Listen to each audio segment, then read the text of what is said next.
법사위에서 최광욱 의원의 자격 시비가 이렇습니다. 법사위원회 자격이 있느냐 없느냐, 쉽게 말하면 이거예요.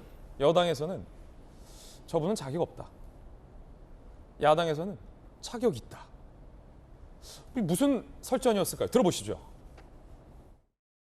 이제 우리 최광욱 의원은 형사재판을 받고 계십니다. 대법원의 상고심을 앞두고 있고요. 법사위 본인될 때부터 부적절한 것이 아닌지에 대한 지적이 있었고, 오늘 대법원의 업무 보고를 받고 질의를 하는 것이 적절한지에 대해서는 한번 고민할 필요가 있다고 생각합니다. 말씀하시는 의도를 잘 모르겠고요. 왜 법사위에 제가 있는 것이 그렇게 불편하신지 제가 잘 모르겠어요. 법사위에 지금 앉아있는 위원들 중에 피고인이 저만 있는 것도 아니거든요. 도대체 언제까지 저를 가지고 이 표적을 삼아서 이지매를 계속 하실 것인지, 언제까지 이러실 건지 저도 궁금합니다. 문제의식은 알겠습니다만 받아들이는 동료로서는 대단히 모욕적인 그런 발언으로 느껴질 수 있는 것이어서 나중에 해주셨으면 좋겠습니다. 법률적으로 최광욱 의원님께서는 법사위에 계시면 안 된다는 명확한 규정은 없습니다. 그렇지만 깊이 고뇌를 해봐야 될 지점이 아닌가라는 생각이 들고요. 함께 논의를 해보겠습니다.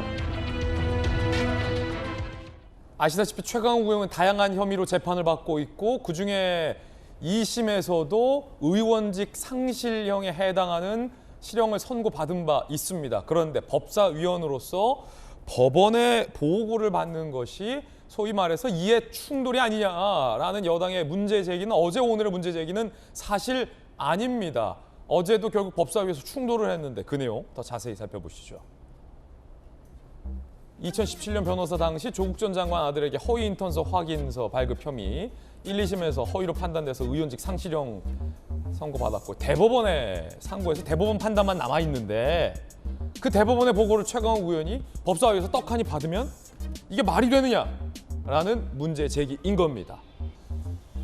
자, 사실 이러면 본인이 기피를 하거나 아니면 사실 민주당에서 소속된 정당에서 살짝 바꿔주거나 하는 게 그동안 국회에서 관례 아닌 관례이긴 했습니다만, 자, 이 건과 같은 경우는 최광욱 의원이 워낙 무죄를 강하게 주장하고 있고, 민주당에서도 최광욱 의원은 법사위에 있는 게 문제될 게 없다라는 강경한 입장입니다. 반면 국민의힘에서는 이건 말이 안 된다, 이에 대해 최광욱 의원은 집단 따돌림이다라고 주장을 하고 있습니다. 천하람 변호사님. 네, 그러니까 물론 규정은 없죠. 근데 그렇지만 우리 정치가 왜 이렇게 가면 갈수록 뻔뻔해지는 건가? 이게 뭔가 관례나 전례가 다 이유가 있는 겁니다. 아니, 국회의원이 대법원에게 업무 보고를 받는 것이요, 국회의원이 잘나서 받는 겁니까? 아니잖아요. 국민의 대표로서 대법원으로부터 보고를 받는 거 아니겠습니까? 그러면 이 보고를 받을 만한 사람이 좀 국민의 대표로서 부끄럽지 않은 사람으로 정하면 좋잖아요. 아니, 물론 무죄 추정의 원칙이 있기 때문에 상고심 확정되기 전까지는 단론할 수는 없는 거지만, 상고심 재판을 받고 있고 2심에서까지 유죄로 확정돼서 대법원에 올라간 사람을 굳이 대법원의 업무 보고를 받는 국민의 대표로 내세워서야 되겠습니까? 민주당의 의원이 최광욱 의원 한 명 있는 게 아니지 않습니까? 170여 명이 있는데 이런 경우는 좀 할 수 있는 건데 왜 이렇게 안 하는지 저는 좀 답답하고요. 이게 결국은 이재명 의원이 당대표가 될 게 확실해 보이는데, 대선 저도 지선 선대위원장 할 수 있고, 지선 저도 당대표 할 수 있고, 이런 식으로 전례는 필요 없다, 내가 자숙은 필요 없다, 이런 식의 당 문화가 점점 뿌리 내리고 있는 게 아닌가, 저는 좀 우려스럽습니다. 김명민 대변인. 이해 충돌 때문에 문제가 있다는 건 우리 천하람 변호사께서 다 지적을 해주셨고요. 이해 충돌에 문제가 있음을 뻔히 알면서도 저 자리에 지키고 앉아있다면 목적은 하나 있지 않겠습니까? 민주당 차원에서 강력한 영향력을 바탕으로 법사위에서 집권당을 꼼짝 못하게 만드는 화력이 있는 경우. 근데 얼마 전에 한동훈 장관 청문회 때 봤듯이 한국 3M 운운하면서 최광욱 의원의 시력을 여실히 보여줬잖아요. 그럼 도대체 민주당은 전략이 있는 정당인가? 도덕성도 잃어버리고 실력도 없고 명분도 잃고 왜 저렇게 계속 이와 같은 인사를 하게 되는지에 대해서 민주당이 한 번쯤 고민해보면 좋겠다는 생각이 듭니다. 자, 실력도 없고 도덕성도 없지 않냐? 강한 공격인데, 전영기 의원님, 왜 최광욱 의원이 법사위여야만 합니까? 최강욱 의원이 꼭 법사위여야 된다, 막 이런 말씀을 드리긴 좀 어려울 것 같습니다. 그런 차원은 아니다. 그런 차원은 아니고 사실 저희가 걱정하고 있는 부분은 이런 측면이에요. 지금 최강욱 의원이 그래도 법무부의 생태라든지 법무부에서 운영하는 부분에 대해서 가장 많이 알고 있는 의원 중에 한 분이기도 합니다. 뭐 물론 그 앞전에 뭐 실수를 했던 것도 사실로서 밝혀진 내용이기 때문에 이거에 대해서 뭐 두둔하고 싶거나 뭐 그런 내용은 없습니다만, 이런 식으로 접근하면은 사실 법사위에 갈 수 있는 사람은 거의 없다고 저는 보고 있습니다.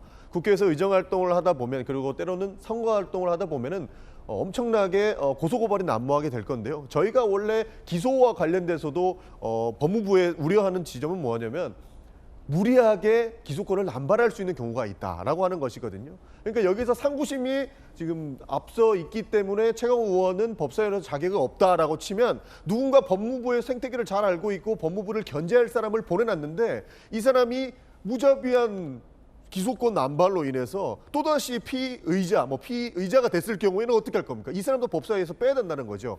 그러면 오히려 국회의원으로서 정부 견제를 할 수 있는 그런 상황이 기소 앞에서 무너질 수 있는 측면이 되는 겁니다. 그래서 민주당에서 사실 기소만으로 당직이 정지되는 것도 무리한 측면이 있다는 것은, 검찰에서 법무부에서 무리하게 기소권을 남발했을 때 우리는 모든 것을 내려놓고 올바른 의정활동을 할 수 없는 이런 상황까지 오기 때문에 지금 저희가 당원 80조도 개정을 하려고 했던 것인데, 해당 측면에서도 보면은 법무부가 불편하면 기소해버리거나 피의자 만들어버리면 우리는 국회의원으로서 의정활동을 할 수 없는 것이죠. 그래서 그것만 가지고 법사위원으로서 자격이 없다라고 하는 것은 말의 어폐가 조금 있다, 이런 말씀드리고 싶습니다. 과도한 공세다. 네. 그렇군요. 민주당의 입장 들어봤습니다. 그런가 하면 박지원 전 민주당 비대위원장이 최강욱 의원의 성희롱 의혹 발언에 대해서 강하게 징계를 요구했었던 바 있는데 결국 뒤늦은 징계가 이루어졌죠. 하지만 민주당의 윤리심판원이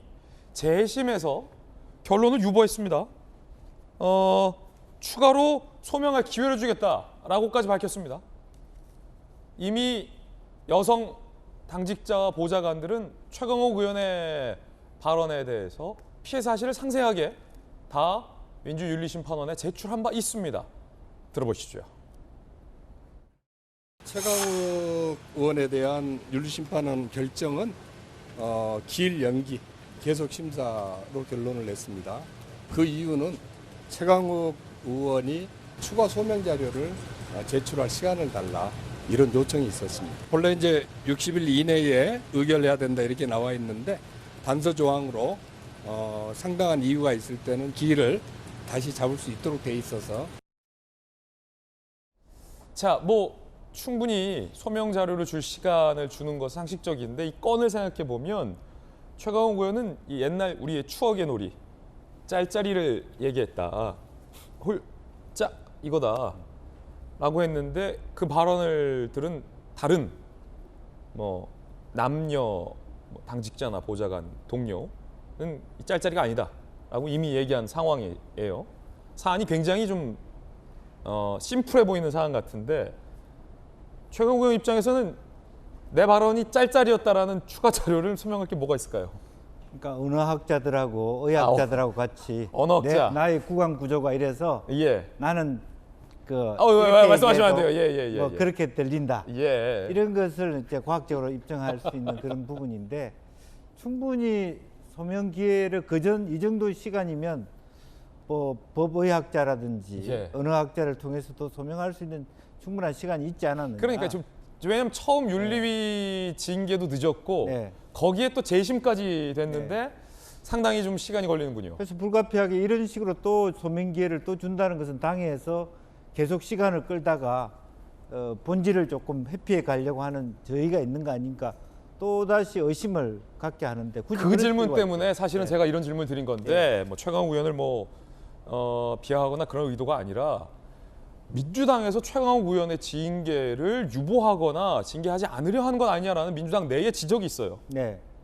그건 아닙니까? 만약 그게 있다면 여전히 민주당 전체가, 또 윤리심판원조차도 당의 강성 몇몇 지지자들에 의해서 휘둘린다는 뜻이 될 수고. 첫 징계 여부도 선거 이후로 억지로 밀어놨잖아요. 네. 그리고 또 하나는 지금 법사위 가는 것도 저는 사실은 불만입니다. 예. 실제로 보면 법사위가 굉장히 쟁점이 많은 그 상임이라서 화면에 많이 보여지는데, 최강욱이란 인물이 화면에 많이 나올수록 민주당은 손해거든요. 화면에 가장 안 나오는 상임위로 보임시켜야 된다. 저는 그렇게 생각합니다. 김용주 의원님의 개인적인 견해. 네, 제 개인적인 견해입니다. 예, 말씀드리겠습니다.